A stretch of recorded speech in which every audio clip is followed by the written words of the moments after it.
اللہ کا نام، یہ جن ناموں کے بارے میں حضور اکرم صلی اللہ علیہ وسلم نے اسم اعظم ہونا بتایا ہے، ایسے بہت سارے الفاظ ہیں، ابھی ہم تفصیل میں جائیں گے اس کی. تو کوئی ایک نام ایسا نہیں ہے کہ بس وہ واحد اسم اعظم ہو. کئی ناموں کے بارے میں حدیثوں سے یہ بات معلوم ہوتی ہے کہ یہ بھی اسم اعظم ہے. ان میں سے ایک یا ذوالجلال والاکرام بھی ہے. تو اگر ہم صرف ذوالجلال کہیں گے تو ذوالجلال پڑھنا ٹھیک ہے، لیکن ہم جب یا اس کے ساتھ لگائیں گے تو پھر یا ذوالجلال والاکرام پڑھنا ہوگا. اور اگر کوئی اس کو عربی میں جیسے یا نہ پڑھ سکے تو اے ذوالجلال والاکرام پڑھے گا تو ٹھیک ہو جائے گا. مولانا صاحب یا ارحم الراحمین اس کا کیا مطلب ہے؟ راحم رحم کرنے والا، ارحم الراحمین بہت زیادہ رحم کرنے والا. جب ہم اس کے ساتھ ارحم الراحمین جب ہم اپنی دعا میں اپنی زبان میں اللہ کو پکاریں گے ارحم الراحمین کے ساتھ تو ارحم الراحمین پڑھ سکتے ہیں. لیکن جب یا اس کے ساتھ لگائیں گے تو یا ارحم الراحمین، یا ارحم الراحمین، اور اس کو بار بار دہرایا جائے. اگر یا نہ کہنا چاہیں تو پھر وہی بات آ رہی ہے کہ اے ارحم الراحمین پکار سکتے ہیں. اے ارحم الراحمین. جی. تیسرا ہے لا الہ الا اللہ وحدہ لا شریک لہ. یہ اصل میں اس کو ہم اسم نہیں کہہ سکتے. جیسے ابھی آپ نے کہا اسم تو ایک کو کہتے ہیں، اسماء ہوتے ہیں بہت سارے. تو جیسے وللہ الاسماء الحسنی، اللہ کے بہت سارے اچھے اچھے نام ہیں، تو فدعوہ بہا، ان کے ساتھ پکارا کرو اللہ کو. تو اگر کئی نام ہیں جیسے یہ ہے، اس میں اصل میں لا الہ کے ساتھ جو ہم بولتے ہیں تو اللہ تعالیٰ کو یہ بات بہت زیادہ پسند ہے کہ اس کی بڑائی بھی تسلیم کی جائے اور کسی اور کو اس کے ساتھ حصہ دار نہ مانا جائے. یہ دونوں باتیں بہت اہم ہیں، اس کے اندر وہ چیز پائی جا رہی ہے. اگر جیسے کوئی شخص ہر وقت لا الہ الا اللہ کا ورد کرتا ہے تو اس کی کیا فضیلت ہے یا اس سے متعلق کوئی واقعہ ملتا ہے؟ ہاں نہیں، حدیث شریف میں حضور اکرم صلی اللہ علیہ وسلم نے فرمایا ہے افضل الذکر لا الہ الا اللہ. اللہ کو یاد کرنے والی سب سے اچھی چیز جو ہے جس کے ذریعے اللہ کو یاد کیا جا سکتا ہے وہ لا الہ الا اللہ ہے. اس کے ساتھ 4-6 دفعہ کے بعد ایک دفعہ محمد الرسول اللہ صلی اللہ علیہ وسلم کہہ لیا جائے. لا الہ الا اللہ، لا الہ الا اللہ چند مرتبہ کہا، پھر اس کے بعد کچھ کہنے کے بعد محمد الرسول اللہ صلی اللہ علیہ وسلم. حضرت موسیٰ علیہ السلام کا بھی ایک واقعہ ہے کہ انہوں نے اللہ سے دریافت کیا کہ مجھے ایسا کوئی بہترین کلمہ بتا دیجئے. اس پر شاید اللہ تعالیٰ نے یہ تعلیم کیا ان کو. جی، اللہ تعالیٰ سے حضرت موسیٰ علیہ السلام نے یہ پوچھا تھا کہ پروردگار مجھے کوئی ایسی اسپیشل چیز عطا فرما دیجئے کہ جس سے میں آپ کو پکارا کروں. اللہ تعالیٰ نے فرمایا کہ موسیٰ لا الہ الا اللہ پڑھ کے پکارا کرو. انہوں نے کہا کہ یہ تو سب پڑھتے ہیں، میں کوئی خصوصی چیز چاہتا ہوں. تو اس وقت اللہ تعالیٰ نے فرمایا کہ موسیٰ یہ چیز سب کے پاس ہونے کی وجہ سے اس کی اہمیت کم نہیں ہو گئی. اگر لا الہ الا اللہ کو ایک پلڑے میں رکھ دیا جائے اور تمام کائنات، زمین، آسمان، چاند، سورج، ستارے اور میری ذات کے علاوہ سب کچھ جو کچھ بھی ہے وہ سب ایک پلڑے میں رکھ دیا جائے تو لا الہ الا اللہ ان سب پر بھاری ہوگا. مطلب یہ ہے کہ سب کو بتا دینے کا مطلب یہ نہیں ہے غیر اہم ہے. پانی سب کو حاصل ہے لیکن اس کا مطلب یہ نہیں غیر اہم ہو گیا. دودھ اس سے زیادہ قیمتی ہے، تیل اس سے زیادہ قیمتی ہیں، مختلف قسم کے اور بہت ساری چیزیں ہیں، لیکن پانی کی اپنی اہمیت ہے. مولانا صاحب ایک کلمہ اور ہے، بلکہ 2 کلمے ہیں جن کے بارے میں رسول پاک صلی اللہ علیہ وسلم نے فرمایا ہے، گرچہ کہ وہ اس میں اعظم میں یہاں شامل نہیں ہے، لیکن رسول پاک صلی اللہ علیہ وسلم نے فرمایا کہ 2 کلمے ایسے ہیں بظاہر بڑے خفیف ہیں، بڑے ہلکے پھلکے ہیں، لیکن میزان پر بڑے بھاری ہیں. سبحان اللہ و بحمدہ سبحان اللہ العظیم. جی ہاں، بخاری شریف کی سب سے آخری حدیث یہی ہے، کلمتان خفیفتان علی اللسان حبیبتان الی الرحمن سبحان اللہ و بحمدہ سبحان اللہ العظیم. یعنی 2 کلمے ہیں جو اللہ کو بہت پسند ہیں، زبان پر بولنے میں بہت ہلکے ہیں اور میزان کو اعمال تولنے والی ترازو میں بہت بھاری ہیں. وہ کلمے جو ہیں اللہ کو یاد کرنے کے لیے بہت اچھے ہیں. اور یوں بھی اسم اعظم نہ صحیح، لیکن جو بھی چیز قرآن مجید کی تلاوت پڑھ کرنے کے بعد دعائیں قبول ہوتی ہیں، اللہ کا کوئی نام لینے کے بعد دعائیں قبول ہوتی ہیں، نماز پڑھنے کے بعد دعا قبول ہوتی ہے. لیکن اسم اعظم جو ہے ایک خاص چیز ہے.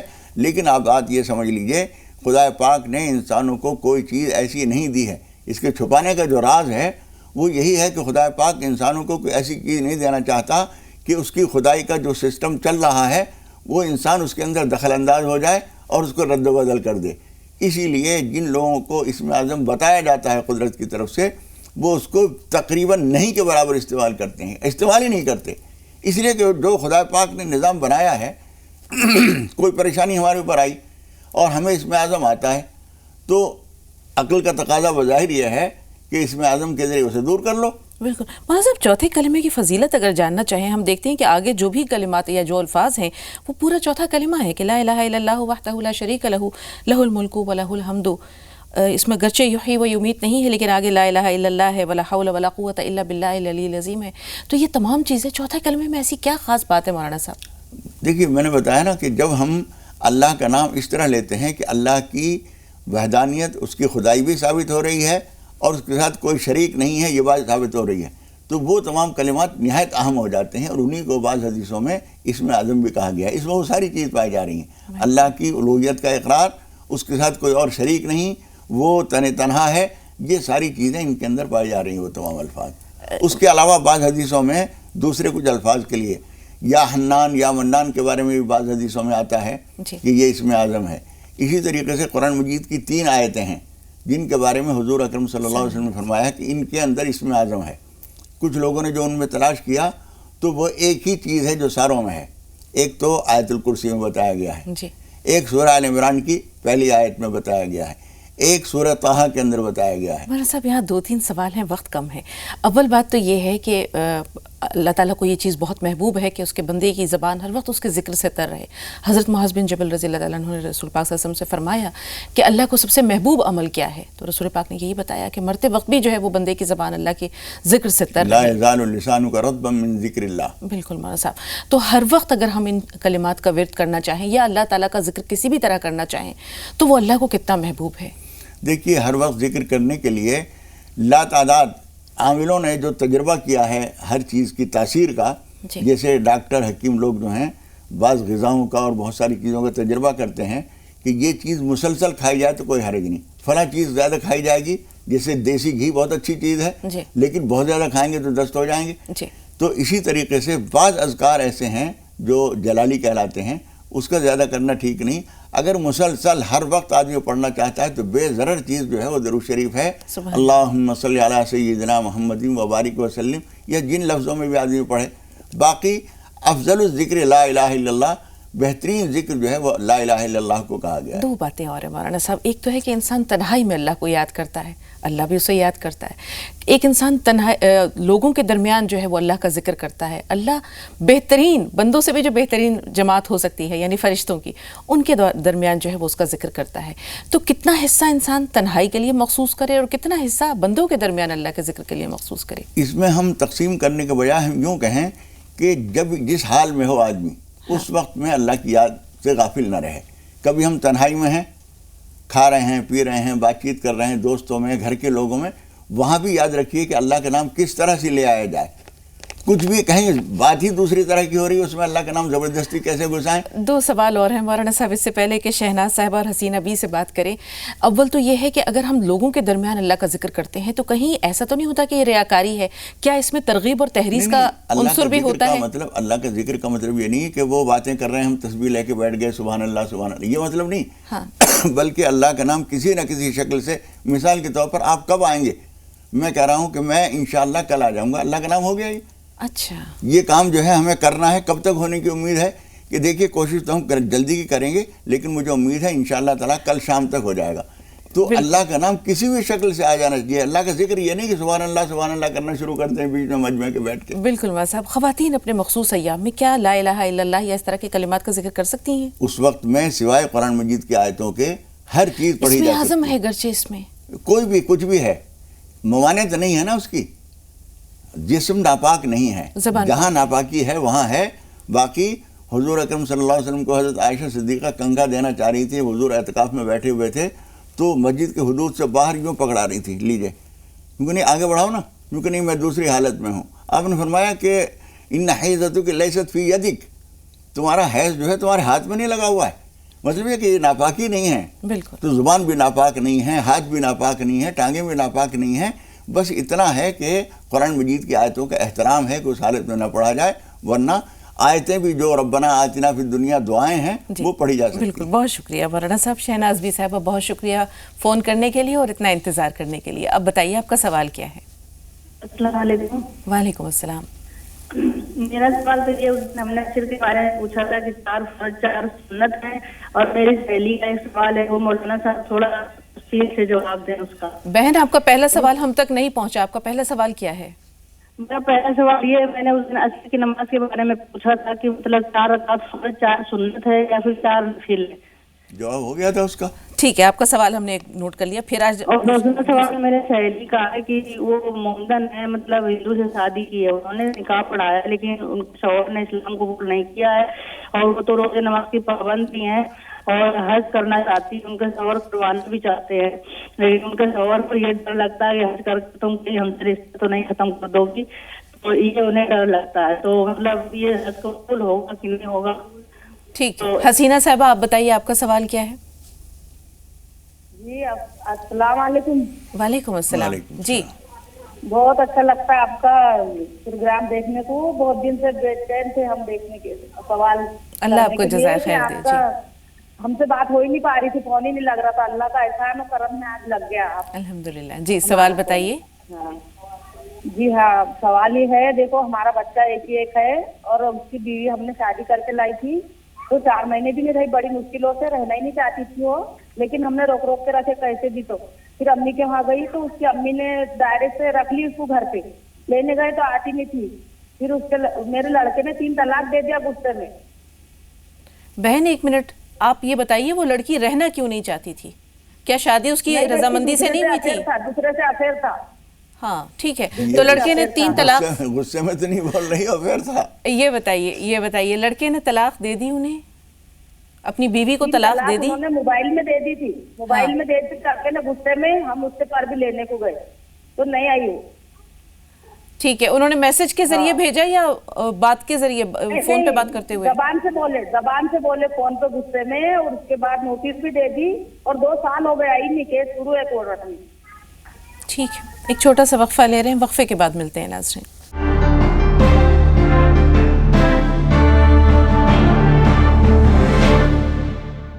ناظرین وقفے کے بعد ایک بار پھر آپ سب کا استقبال ہے.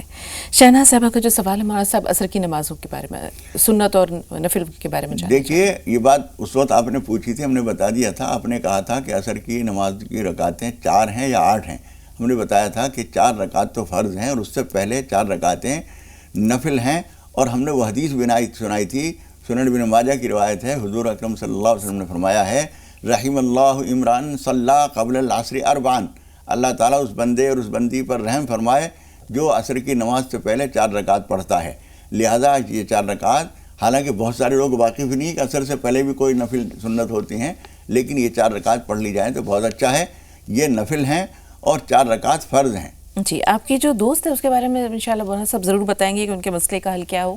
یاسمین صاحبہ فون لائن پہ ہیں. جی بتائیے سوال کیا ہے؟ وعلیکم السلام. جی یاسمین ذرا بلند آواز سے فرمائیے، سوال کیا ہے آپ کا؟ یہ بتائیے کہ اشراق کی نماز کا ٹائم کب سے کب تک شروع ہوتا ہے اور کب تک ٹائم رہتا ہے اس کا؟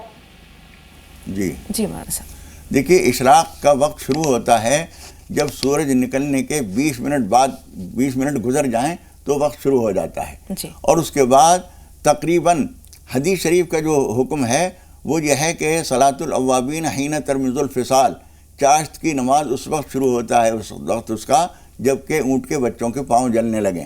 اس کا جو اندازہ کیا ہے عام طور پر وہ تقریباً 9 ساڑھے 9 بجے وہ وقت ہوتا ہے. تو 9:30 سے پہلے اشراق پڑھ لیجئے اور اس کے بعد چاشت پڑھ لیجئے. بہت شکریہ مولانا صاحب. حسین فاطمہ صاحبہ آپ بتائیے آپ کا سوال کیا ہے؟ السلام علیکم ابھی. وعلیکم السلام. ہمارا تہجد کے بارے میں پوچھنا ہے. تہجد کا طریقہ کیسے ہے، کئی رکعت ہے اور کیا پڑھی جاتی ہے، کون سی سوریں پڑھی جاتی ہے؟ ٹھیک ہے. روبینہ صاحب آپ بتائیے آپ کا سوال کیا ہے؟ السلام علیکم. وعلیکم السلام. جی مولانا صاحب میرا سوال ہے کہ اکثر تعبیذ کے بارے میں بہت الگ الگ باتیں آتی ہیں، تو میں یہ جاننا چاہتی ہوں کہ ایک قرآن شریف پڑھتی ہوں اور پیچھے لکھا رہتا ہے کہ وہ تعبیذ اس کو لکھ کر گلے میں باندھ لیجیے، تو وہ کتنی حد تک صحیح بات ہے؟ ٹھیک جی. اور بھی کوئی سوال ہے روبینہ؟ جی میں نے خواب دیکھا تھا کہ میری امی پریشان ہے، جیسے کچھ برا اثرار ہے ان پہ، تو میں ان کے لیے کیا دعا کروں؟ ٹھیک ہے جی مولانا صاحب. عمیر صاحب کا سوال بھی شامل کر لیں. عمیر صاحب بتائیں سوال کیا ہے؟ جی السلام علیکم. وعلیکم السلام ورحمۃ اللہ وبرکاتہ. جی بھائی بہت اچھا پروگرام ہے آپ کا واجی مولانا صاحب کا، بہت ہی زبردست پروگرام ہے. ہم لوگوں کی تو صبح اسی سے اسٹارٹ ہوتی ہے، سمجھ لیجیے. اللہ آپ کے ہر دن کو خوشگوار بنائے, ہر صبح کو خوشگوار بنائے اور خیر و برکت ہو انشاءاللہ آپ کے پورے دن میں اور تمام روز آپ کے شب و روز میں. جی سوال بتائیے. مولانا صاحب جی باجی, مولانا صاحب صبح 6 بجے پہلے پروگرام آتا تھا تو وہ کیوں نہیں آتا, اور تعلیمات اسلام وہ کیوں بند ہو گیا؟ اسے اسٹارٹ کروا دیجیے, مولانا صاحب کا پروگرام تھا ٹھیک صبح میں. ہے, یہ تو آپ کی فرمائش ہوئی. کوئی سوال ہے تو بتائیے. جی سوال یہ ہے باجی, یہ منت اور وعدے میں اس میں کیا فرق ہوتا ہے, اور کون سا وعدہ ایسا ہوتا ہے جو ضروری نبھانا ہوتا ہے, جس سے اللہ سے کوئی وعدہ انسان کرتا ہے؟ تو اچھا سوال. جیسے کوئی بیماری ہے, کسی کو بیماری سے ٹھیک ہو گیا آدمی, کافی دن بیمار رہا, تو اللہ سے اس نے وعدہ کیا کہ میں اس بیماری کے بارے میں سوچوں گا بھی نہیں کہیں کبھی, یا اور اس طرح کے وعدے ہوتے ہیں, اس میں کون سا ماننا ہوتا ہے کون سا نہیں ہوتا ہے؟ ٹھیک ہے بھائی, ٹھیک ہے, آپ کا سوال بھی نوٹ کر لیا. رخسانہ صاحبہ سوال بتائیے. ہلو السلام علیکم. وعلیکم السلام. السلام. ہلو مولانا صاحب سے ہمیں یہ میت کے نہلانے کے بارے میں طریقہ جاننا ہے, کیونکہ یہاں پہ کوئی ہے نہیں, لوگ ڈھونڈتے ہیں نہلانے کے لیے اور کسی کو پتہ نہیں ہے. مجھے تھوڑا سا طریقہ معلوم کرنا ہے. بہت اچھا سوال ہے, تھوڑا سا انتظار, باری باری سوالات لے لیں. مولانا صاحب شہناز صاحبہ کا جو سوال ہے, ان کی دوست نے کسی غیر مسلم سے شادی کی ہے, وہ حج پر جانا چاہ رہی ہیں لیکن ان کے شوہر کو یہ کھٹکا ہے کہ حج سے واپسی پر ایسا نہ ہو کہ وہ ان سے الگ ہو جائیں, جدا ہو جائیں. دیکھیے, حج کرنے میں تو کوئی رکاوٹ نہیں ہے, حج ان کو کر لینا چاہیے. رہی یہ بات کہ اس کام سے علیحدہ نہ ہو جائیں, جو خطرہ ہے ان کو, وہ خطرہ ٹھیک ہے, اس لیے کہ حج پہ جانے والا آدمی جو ہے ہر طرح کے گناہوں سے توبہ کرتا ہے اور بعد میں عہد کرتا ہے کہ کوئی گناہ نہیں کروں گا. یہ شادی جو ہے شرعاً معتبر نہیں ہے, اس لیے اس سے اگر یہ توبہ کر لیں گی تو بہت اچھا ہے, لیکن یہ نکاح نہیں ہے, اس ساتھ کو ہم شرعاً نکاح نہیں کہہ سکتے. جی, حسینہ بی کا جو سوال ہے مولانا صاحب, بہت تفصیل سے آپ نے سنا. 4 مہینے بعد ان کی بہو گھر چلی گئیں, بیٹے نے غصے میں طلاق دے دی, پھر یہ اب انہیں لینے بھی جا رہی ہیں, 2 سال سے ان کا انتظار بھی کر رہی ہیں, کورٹ میں مقدمہ بھی دائر کر رکھا ہے. مسئلہ کیا ہے اور اس کا حل کیا نکلے؟ آپ نے مقدمہ بھی دائر کر رکھا ہے, آپ کے بیٹے نے طلاق بھی دے دی ہے, پھر آپ لینے بھی جا رہے ہیں, یہ تو کیا ہے دونوں باتوں میں؟ جی, لینے کے لیے آپ جا رہے ہیں, اس کا مطلب ہے آپ اس کو بہو مانتی ہیں, اور طلاق دے دی ہے تو اس کا مطلب ہے کہ آپ کا واسطہ ختم ہے. اس لیے اس طرح کے کن لفظوں میں طلاق دی تھی, کس طرح دی تھی, ایک کاغذ پر لکھ کر اپنے علاقے کے کسی اچھے مفتی کو دے کر اور ان سے جواب لیجئے.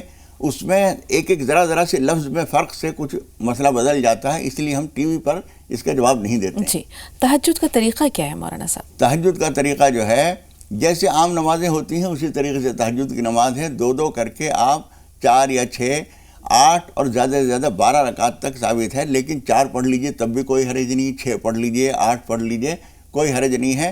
جتنی تعداد, موقع جتنا ہو, جتنی ہمت ہو, اختیار ہے آپ کو, اور اس میں صورتوں کی کوئی پابندی نہیں ہے. جون سی صورتیں آپ کو یاد ہیں وہ پڑھ لیجئے. بعض بزرگوں نے قل هو اللہ کا خاص طریقہ بتایا ہے, لیکن وہ حدیث سے ثابت نہیں ہے. بزرگوں کے تجربات ہیں, وہ بھی معتبر ہیں, اچھے ہیں, لیکن وہ ضروری نہیں ہیں. اس میں یہ ہوتا ہے کہ 8 رکعتیں پڑھنی ہیں تو نیت باندھنے کے بعد پہلی رکعت میں 8 مرتبہ قل هو اللہ, دوسری رکعت میں 7 مرتبہ قل هو اللہ, پھر نیت باندھی, پھر اس کے بعد 6 مرتبہ قل هو اللہ پہلی رکعت میں, پھر 5 مرتبہ قل هو اللہ. اس طرح ایک طریقہ ہے بزرگوں کا, آپ ایسے پڑھنا چاہیں تو ایسے بھی پڑھ سکتی ہیں, لازم نہیں ہے یہ طریقہ. روبینہ صاحبہ کا سوال تعویذ سے متعلق ہے. دیکھیے, تعویذ کا معاملہ یہ ہے کہ جب حضور اکرم صلی اللہ علیہ وسلم نے منع کیا تھا, اس وقت کا طریقہ عربوں کا یہ تھا کہ شرکیہ کلمات اس میں لکھا کرتے تھے کہ فلاں تو مدد کر دے, لات حول العزیٰ میری مدد کر, میری تکلیف دور کر دے, یہ لکھ کے اور گلے میں ڈالتے تھے. وہ تو شرعاً ناجائز اور حرام ہے.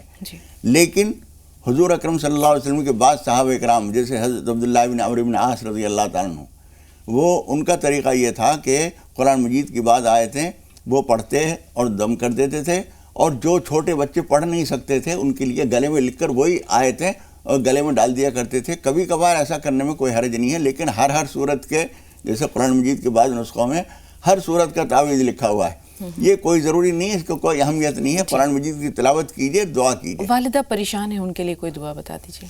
کس سلسلے میں پریشان ہے؟ انہوں نے کہا امی پریشان رہتی ہیں, ہو سکتا ہے صحت کا معاملہ ہو, کچھ خاص طرح کی نظر آتی ہے. بہت آسان سی چیز یہ ہے, ایک تو 5 وقت کی نماز پڑھیے. اللہ کے باغی رہ کر اس کی دنیا میں ہم زندگی گزاریں اور اس کے باغی بنے رہیں, یہ وفاداری کا طریقہ نہیں ہے, بندگی کا طریقہ نہیں ہے. اس لیے 5 وقت کی نماز کم سے کم پڑھیے, گناہوں سے بچیے, اور فجر کی نماز کے بعد لا حول ولا قوت الا باللہ العلی العظیم کم سے کم 101 مرتبہ پڑھ لیا کیجئے. بہت ساری آفتیں دور ہو جائیں گی. جی عمیر بھائی کا سوال ضرور شامل کریں گے، لیکن اس سے پہلے 2 کالرز اور ہیں، رحمت صاحبہ اور نسیم قریشی صاحبہ. رحمت صاحبہ آپ بتائیے آپ کا سوال کیا ہے؟ السلام علیکم. وعلیکم السلام. میری بھائی کی نوکری کی رکاوٹ آ رہی ہے. بھائی کی نوکری لگی ہوئی تھی تو اس کے 2 سال پورے ہونے والے ہیں مئی میں. تو کسی کے تھرو پتہ چلا گا اس کی نا نوکری مطلب ختم ہو جائے گی، کلیئر ہو جائے گا 2 سال کے بعد.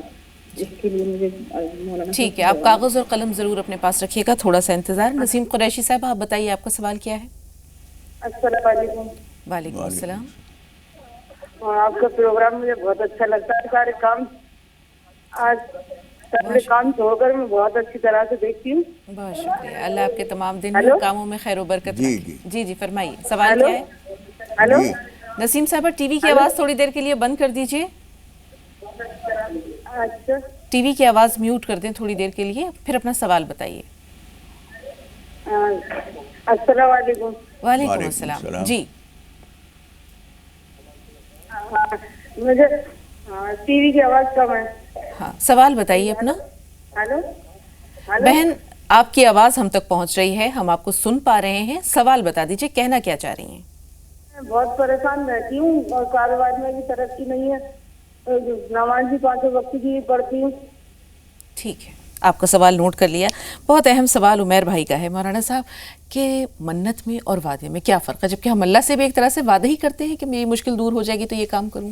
آپ یہ سمجھ لیجئے کہ جب آپس میں ایک دوسرے سے وعدہ کرتے ہیں تو وہ وعدہ ہوتا ہے اور وہ بھی پورا کرنا ضروری ہوتا ہے. حضور اکرم صلی اللہ علیہ وسلم کی بہت مختصر سی حدیث ہے، العدۃ دین، وعدہ قرض ہے. تو ہم کسی آدمی سے وعدہ کرتے ہیں تو اس کو وعدہ کہتے ہیں، اور جب اللہ سے وعدہ ہوتا ہے تو اسے نظر اور منت کہتے ہیں. جب ہم یہ کہتے ہیں کہ پروردگار تو میرے یہ کام کر دے تو میں 5 روزے رکھوں گا. یہ 5 روزے رکھنا پہلے سے واجب اور فرض نہیں تھا. رمضان کے روزوں کے علاوہ کوئی سے روزے فرض اور واجب نہیں ہیں. لیکن جب ہم نے یہ کہا اور وہ کام اللہ تعالیٰ نے کر دیا تو اب ہمیں اللہ سے یہ جو وعدہ کیا ہے اس کو ہم منت اور نظر کہتے ہیں. یہ پورا کرنا واجب ہو جاتا ہے، اور ہم اگر اسے پورا نہیں کرتے ہیں تو کبھی کبھی بہت پریشانی بھی آ جاتی ہے. اس لیے جب اللہ سے وعدہ کیا جائے تو وہ نظر ہے اور اس کو پورا کرنا ضروری ہے. یا ایھا الذین آمنوا اوفوا بالعقود، اے ایمان والو وعدوں کو، عہد و پیمان کو پورا کیا کرو. میت کے غسل کا طریقہ کیا ہے مولانا؟ یہ بہت اچھا سوال ہے اور یہ جذبہ بہت اچھا ہے. ہم یہی چاہتے ہیں کہ ہر علاقے میں، ہر آبادی میں کچھ بہنیں اور کچھ بھائی ایسے ہونے چاہیے جو غسل دینا مردے کو جانتے ہوں. ایک تو آسان سی بات یہ سمجھ لیجئے، جیسے اپنا غسل ہے ایسے ہی مردے کا غسل ہے. اپنے غسل میں کیا ضروری ہوتا ہے؟ وضو کرنا ہوتا ہے. کہیں ناپاکی لگی ہوئی تو اس کو پہلے دھونا ہوتا ہے، اور اس کے بعد پورے جسم کو پانی بہا دینا ہوتا ہے، بالوں کی جڑوں تک اور سب جگہ. یہ اپنا غسل ہے. جب ہم اپنا غسل کرنا جانتے ہیں تو مردے کا بھی غسل ایسے ہی ہوتا ہے. مردے کا کروٹ بدلنا کتنا ضروری ہوتا ہے مولانا صاحب تاکہ اس کی پشت وغیرہ دھل وہ جائے؟ بدلنا یوں ضروری ہوتا ہے کہ کمر پہ پانی نہیں پہنچے گا جہاں ٹکا ہوا ہے. آپ بھی اگر کہیں کھڑے ہوئے ہیں کسی جگہ پر اور آپ نے پانی بہا لیا اور قدم کی تلا جو ہے وہ زمین سے چپکا ہوا ہے تو وہاں تو پانی نہیں پہنچے گا. پٹرے پہ آپ بیٹھے ہوئے ہیں تو اس حصے کے نیچے جو حصہ ہے وہ وہاں پانی نہیں پہنچے گا تو وہاں پہنچانا ضروری ہے. تو مردے کو کروٹ دلا کر پہلے ایک طرف کروٹ دلائی اور اس کے نیچے پانی بہا دیا، ہاتھ بھی پھیر دیا.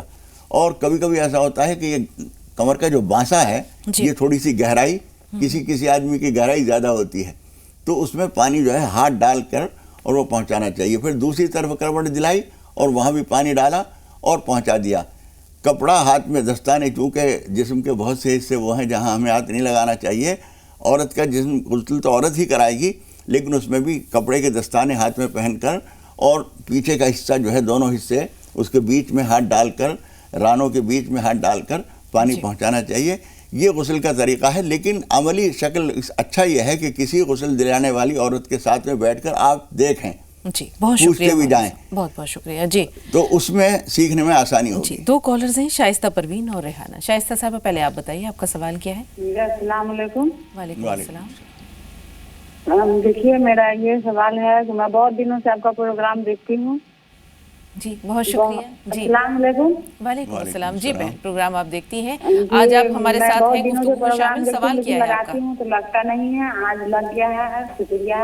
اللہ کی دیکھیے باجی میں بہت پریشان ہوں. میرے شوہر ہیں، مجھ سے بات میں کسی آگ سے جھگڑا ہوا تھا لیکن وہ اس کا بدلہ ہم سے لے رہے ہیں. میرے مائکے والے سے کوئی ایسی بات ہو گئی اور اس کا بدلہ ہم سے لے رہے ہیں.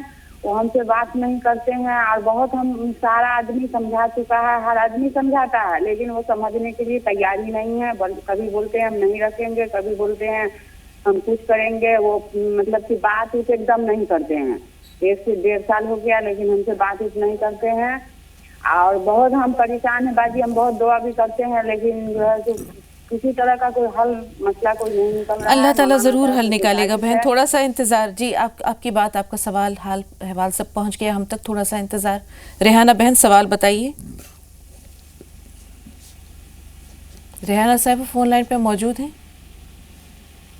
ایسا لگتا ہے کہ انتظار نہیں کر سکیں. ایک اور چھوٹا سا بریک لے رہے ہیں ناظرین، بہت جلد حاضر ہوئے.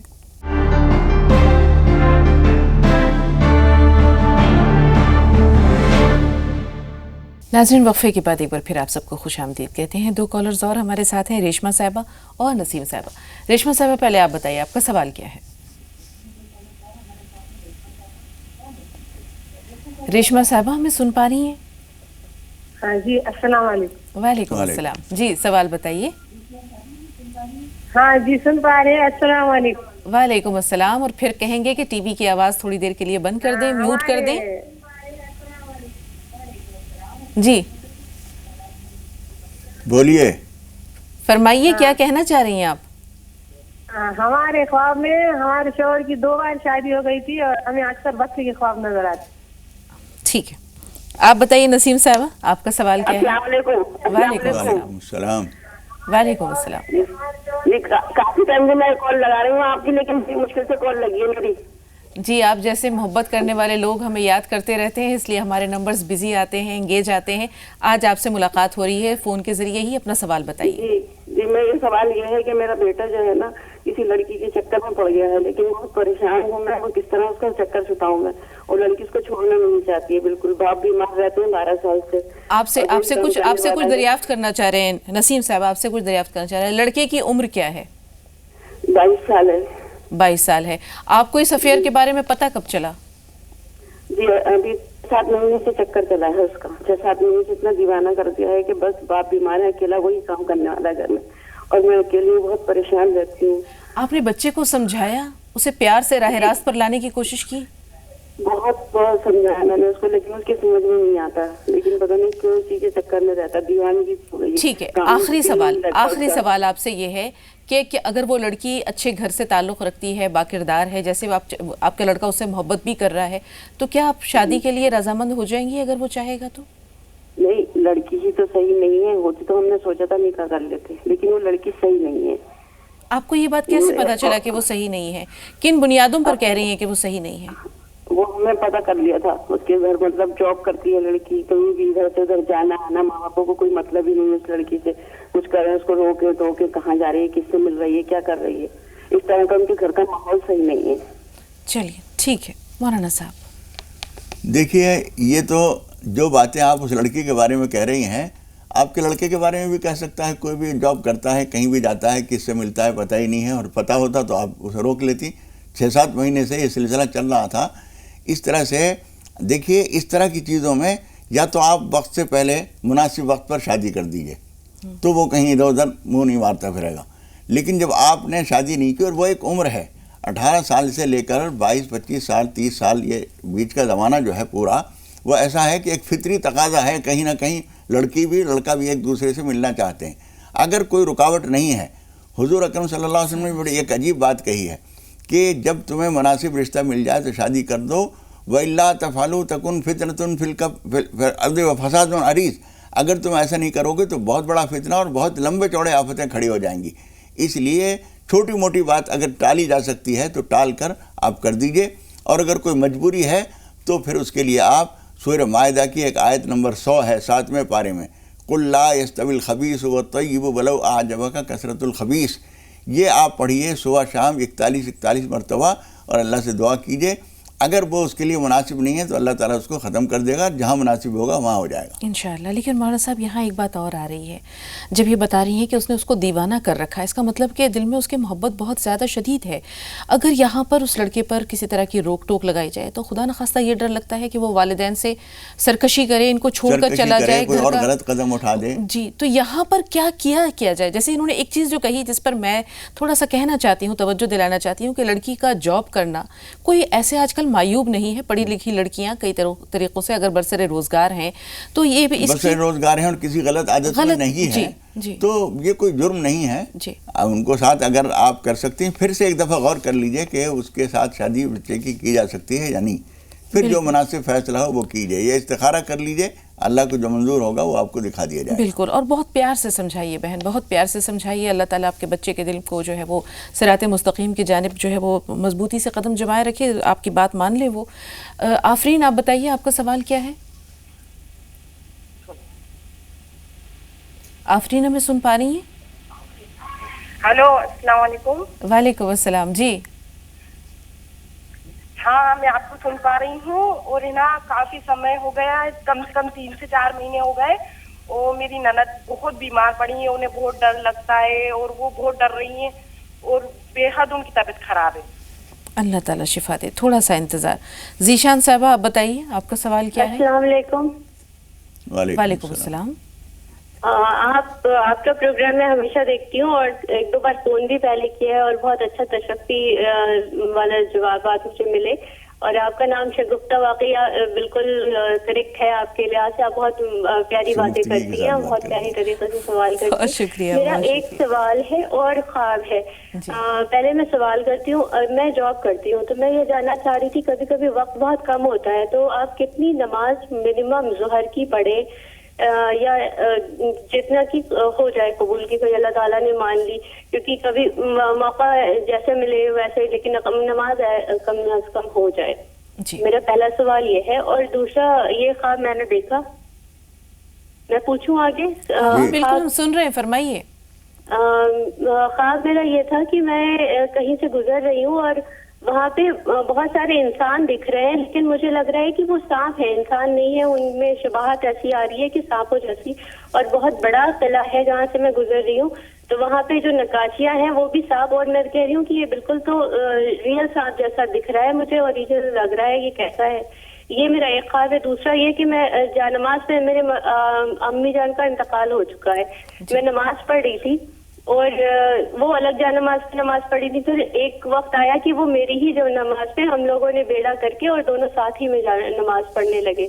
ان دونوں کا میں جاننا چاہتی ہوں۔ ٹھیک ہے ذیشان، یہاں پر ایک بریک درکار ہے، ایک چھوٹا سا وقفہ لے رہے ہیں، بریک کے بعد انشاءاللہ جو باقی سوالات ہمارے پاس محفوظ ہیں باری باری مولانا صاحب سے ان سب پر رہنمائی لیں گے۔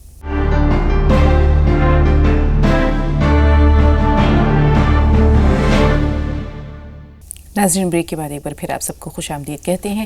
تقریباً 7 منٹ ہیں اور ساتھ ہی سوال ہیں مولانا صاحب، جلدی نمٹانے کی کوشش کرتے ہیں۔ نسیم قریشی صاحبہ نے اپنے بھائی کے نوکری کے بارے میں جاننا چاہا ہے جو تقریباً ایگریمنٹ یا کانٹریکٹ ختم ہونے کو ہے۔ دیکھیے، قاعدے قانون میں کوئی چیز کب ختم ہو رہی ہے وہ تو وہ لوگ جانتے ہیں، لیکن اللہ رب العالمین کا قانون جو ہے وہ کسی اور کا پابند نہیں ہے۔ آپ اللہ تعالیٰ سے بار بار دعا کیجئے اور نماز حاجت پڑھیے، بچہ بھی دعا کرے، صدقہ خیرات کیجئے، غریبوں کی مدد کیجئے۔ صدقہ جو ہے وہ بلاؤں کو ٹالتا ہے، یہ بھی ایک بلا ہے کہ آدمی کی چلتی چلاتی نوکری ختم ہو جائے، اس لیے آپ صدقہ خیرات کیجئے، غریبوں کی مدد کیجئے، نماز حاجت پڑھیے، اور یا اللہ یا رحمان یا رزاق، آپ بھی اور آپ کا بچہ بھی فجر کی نماز کے بعد کم از کم 11 دن تک 313 مرتبہ پڑھے۔ یا اللہ یا رحمان یا رزاق، یہ تینوں نام مل کے ایک ہوئے۔ دوسرا یا اللہ یا رحمان یا رزاق، یا اللہ یا رحمان یا رزاق، اس طرح سے 11 دن تک پڑھیے 313 مرتبہ، پھر اس کے بعد 101 مرتبہ روزانہ پڑھ لیا کیجئے۔ انشاءاللہ تعالیٰ یا تو یہی مسلسل رہ جائے گی یا اس سے بہتر کوئی اور نوکری اللہ تعالیٰ دے گا۔ جی، خیر و برکت کے لیے اور پریشانیاں دور ہونے کے لیے کوئی وظیفہ؟ پریشانیاں دور ہونے کے لیے تو صبح فجر کی نماز کے بعد لا حول ولا قوت الا باللہ العلی العظیم پڑھنا بہت ہی مفید ہے، بہت ساری پریشانیاں دور ہوتی ہیں۔ اور خیر و برکت کے لیے کھانے پینے کی چیزوں پر آیت الکرسی پڑھ کر دم کر لیا کیجئے، کھا لیا کیجئے، انشاءاللہ تعالیٰ اس سے خیر و برکت ہوتی ہے، اور جو بھی کام کریں بسم اللہ کر کے کریں۔ جی، ریشما صاحبہ پریشان ہیں، انہوں نے خواب میں اپنے شوہر کی 2 شادیاں دیکھ لی ہیں۔ دیکھیے، عورت جب اپنے شوہر کی دوسری شادی دیکھتی ہے تو اس سے زیادہ تکلیف دہ کوئی خواب نہیں ہوتا اس کے لیے، لیکن آپ سمجھ لیجئے کہ کسی آدمی کی شادی کرنے کا مطلب یہ ہے کہ وہ کوئی اور نیا کاروبار کرنا چاہتا ہے، تو 2 جگہ آپ اگر معلومات کریں گی تو وہ بتا دیں گے آپ کو کہ میں 2 جگہ کوشش کر رہا ہوں، جو کام ان کا چل رہا ہے اس کے ساتھ ساتھ وہ کچھ اور آمدنی کا رستہ بنانا چاہ رہے ہیں، وہی چیز ہے، وہ آپ کے لیے اچھی ہے، پریشانی کی چیز نہیں ہے۔ یہاں ایک سوال ہے مولانا صاحب، اگر عورت خود اپنی شادی دیکھ لے خواب میں، دوسری شادی، ہاں، وہ دیکھنا ٹھیک نہیں ہے۔ اس کا مطلب یہ ہوتا ہے کہ اس کے آدمی کے کاروبار پر کوئی آدمی نظر لگائے ہوئے ہے اور وہ اس کے کاروبار کو چھین لینا چاہتا ہے۔ جی، بہت بہت شکریہ۔ ایسے میں پھر وہی نماز توبہ یا نماز پناہ وغیرہ، نماز توبہ پڑھیں، نماز حاجت پڑھیں، اس کے لیے کوشش کریں، دعا کریں اور صدقہ خیرات بھی کریں، خاص اس نیت سے انشاءاللہ تعالیٰ اس کو جو کام کی کوشش وہ کر رہے ہیں اس میں کامیابی ملے گی۔ آفرین صاحبہ کی نند بہت بیمار ہیں اور وہ ڈر رہی ہیں۔ دیکھیے، ڈر کے لیے اور طبیعت مسلسل خراب رہنے کے لیے ان کو 2-3 کام کرنے چاہیے۔ ایک تو وہ یاد کریں، جس کا ابھی ایک بہن نے سوال کیا تھا کہ کوئی منت مانی ہے، اللہ تعالیٰ سے کوئی وعدہ کیا ہے، تو وہ یاد کریں اگر اللہ تعالیٰ سے کوئی وعدہ انہوں نے کر رکھا ہے تو اسے پورا کرنے کی کوشش کریں، اور کوئی گناہ سنگین ہو گیا ہے اسے اللہ تعالیٰ سے نماز توبہ پڑھ کر معافی مانگیں، بار بار کچھ صدقہ خیرات کریں، انشاءاللہ تعالیٰ یہ پریشانی ختم ہو جائے گی۔ جی، ذیشان صاحبہ کا جو سوال ہے وہ پہلے تو یہ ہے کہ اگر نماز ظہر کے لیے وقت بہت کم ہے تو کم از کم کیا تعداد ہونی چاہیے رکعت کی؟ دیکھیے، اگر آپ پڑھ سکتی ہیں تو شروع میں فرض سے پہلے 4 سنتیں، پھر اس کے بعد 4 فرض سب سے زیادہ ضروری، پھر اس کے بعد 2 سنتیں۔ اگر کسی دن مسلسل یہ معمول نہ بنائیے، کسی دن اگر موقع نہیں ہے تو 4 فرض اور 2 سنت، اور کسی دن اتنا بھی موقع نہیں ہے تو 4 فرض پڑھ لیجئے۔ اس طرح کریں گی تو انشاءاللہ تعالیٰ فرض ادا ہو جائے گا۔ اب انہوں نے یہ کہا کہ خواب انہوں نے دیکھا ہے کہ کہیں جا رہی ہیں، وہاں انسان دکھ رہے ہیں، لیکن وہ انسان جو ہے بظاہر وہ سانپ کے روپ میں ان کے سامنے آ رہے ہیں۔ اسی طرح جو ایک قلعہ ہے اس کے اندر جو نقاشی ہے اس میں بھی جو شباہتیں ہیں، جو تصاویر ہیں، امیجز جو ہے وہ سانپ کی شکل کی ہیں۔ دوسرے ان کی والدہ، ان کا انتقال ہو چکا ہے، خواب میں دیکھا کہ الگ الگ جانماز پہ ہیں، پھر وہ ان کی جانماز پہ ساتھ آ گئیں۔ یہ تو کوئی حرج نہیں ہے، جانماز پہ آپ نماز کی پابندی کیجئے، اس میں کوئی حرج نہیں ہے۔ اور وہ جو سانپوں کی شکل میں انسان نظر آئے ہیں وہ اللہ کی دوسری مخلوق ہے، اور اس سے آپ کو کچھ پریشانی نہیں ہے۔ بس اتنا ہے کہ آپ رات کو سوتے وقت آیت الکرسی پڑھنے کا معمول بنا لیجئے، اور صبح اٹھنے کے بعد بھی آیت الکرسی پڑھیے، انشاءاللہ تعالیٰ وہ اللہ کی دوسری مخلوق ہے، جنات ہیں جو انسانوں کی شکل میں نظر آ رہے ہیں، لیکن آپ کے لیے انشاءاللہ کوئی خطرہ نہیں ہے۔ بہت بہت شکریہ مولانا صاحب۔ تو تقریباً جو سوالات ہمارے پاس تھے، ایک سوال بہت اہم رہ گیا شائستہ پروین صاحبہ کا۔ شوہر ان کے جو ہے 1.5 سال سے ناراض ہیں، اور انہوں نے کہا کہ وہ ان سے بات نہیں کر رہے، جبکہ قصور بھی ان کا نہیں ہے، ان کے گھر والوں کا ہے۔ دیکھیے، میاں بیوی کا جھگڑا بہت آسانی سے نمٹ سکتا ہے، ایک دوسرے سے قریب ہونے میں کچھ پریشانی نہیں۔ آپ ان سے کہیے کہ جو کچھ اگر میری کچھ غلطی ہے تو میں اس کے لیے معافی مانگ لیتی ہوں۔ وہ کہتے ہیں میں تمہیں چھوڑ دوں گا۔ نہیں، ان سے کہیے کہ چھوڑنے کی ضرورت نہیں ہے، تمہیں گھر والوں کو چھوڑنا ہے چھوڑے رکھو، میں بھی تمہارے ساتھ میں ان کو چھوڑ دیتی ہوں، ان سے بے تعلق ہو جاتی ہوں، لیکن تمہیں چھوڑنے کی ضرورت نہیں ہے۔ کوئی دعا بتا دیجیے مولانا صاحب۔ یا ودودو پڑھا کریں ہر نماز کے بعد، کم از کم 15 دن تک تو ہر نماز کے بعد 101 مرتبہ یا ودودو یا ودودو یا ودودو پڑھا کریں۔ 15 دن کے بعد پھر فجر کی اور عشاء کی نماز کے بعد یا ودودو پڑھیں، انشاءاللہ تعالیٰ ان کے دل میں آپ کی محبت پیدا ہوگی، وہ شکایتیں رنجشیں ختم ہو جائیں گی۔ اور اگر ہو سکے تو اپنے بھائیوں سے یا کسی سے کہیے کہ میرا گھر بنائے رکھنے کے لیے تم ان سے ذرا معافی مانگ لو، تو ان کا دل صاف ہو جائے گا۔ وہ کر لیں تو بہت اچھا ہے، نہ کر سکیں تو اللہ سے کہیے، اللہ کے ہاتھ میں سارے انسانوں کے دل ہیں۔ بالکل، اللہ تعالیٰ آپ سب کی پریشانیاں، آپ سب کے مسائل، آپ کے مشکلات کو دور کرے۔